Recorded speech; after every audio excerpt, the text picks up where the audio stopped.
So there are many, many, not only housing-related impacts, but economic-related impacts. If we are going to have a strong economy, if we are going to be able to attract jobs and companies to the region, if we are going to be able to provide those companies with the highly educated level of employee that is really our only natural resource here. You know, we don't have too much. We have cranberries, that's one natural resource that we have. We have tremendous sites of, you know, tourist meccas like Salem and things like that, but we don't have too many other natural resources. Our great resource is our labor force. That's what we sell to companies that are interested in expanding or locating in the Boston region. And we have to continue to focus as job one on that labor force. And if that really is the most important job, we have to find them places to live. We have to actually find them places they're going to want to live when they make choices between our area and other parts of the country, and increasingly other parts of the world. That's who we compete with. We don't compete with the other parts of Massachusetts. We don't compete one community against each other. Mayor Walsh has announced a peace between Boston and Cambridge now. And they'll no longer be fighting over the location of major businesses, because the reality is when any business locates in Boston or Cambridge, the residents of Boston and Cambridge benefit. It doesn't really matter so much what line it's on. And the same for all of the other communities here, Salem, Marblehead, Lynn, whatever. We just need to attract jobs, and we need to provide a place for employers to live. And it has a powerful impact on transportation as well, because the kind of housing you build and where you build it has a tremendous impact on how commodious, shall we say, the transportation system is. And right now it's not very commodious at all.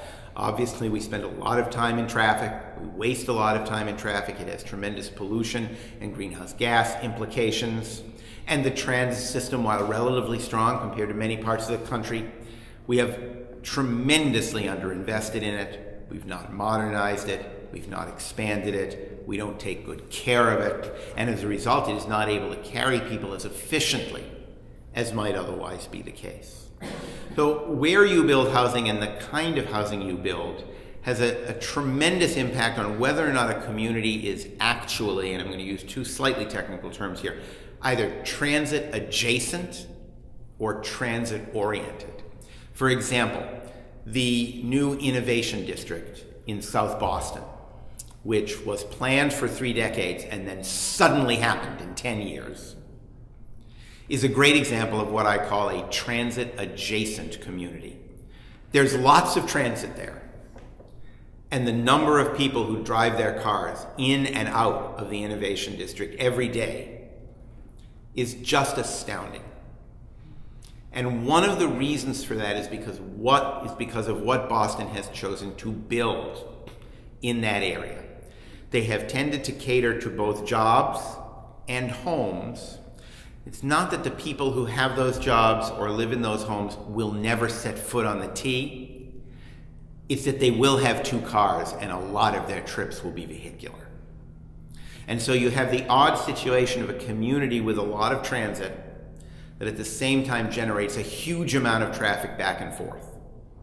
And every community, even though it may not be as exaggerated or severe a situation as the Innovation District, needs to always say when they're building near transit, how can we build to encourage the people who are going to work in those jobs or live in those homes to take a relatively high, not all, but a relatively high percentage of their trips on bus or train or in other areas on subway. The city of Salem is deeply interested in building up its transit infrastructure and its transportation capability. We all know that the North Shore faces severe connection issues from a transportation perspective, and that is one of the economic difficulties that faces this particular part of the greater Boston region. But the other side of that equation needs to be considered as well. If we are expanding the transit capability here, are we going to be attracting jobs and homes where the folks will actually use the transit and just get into their cars somewhat less, so that we not only have a benefit on transit, but we have a benefit on all the other people who are using their cars because the roads are not as congested as they might otherwise be.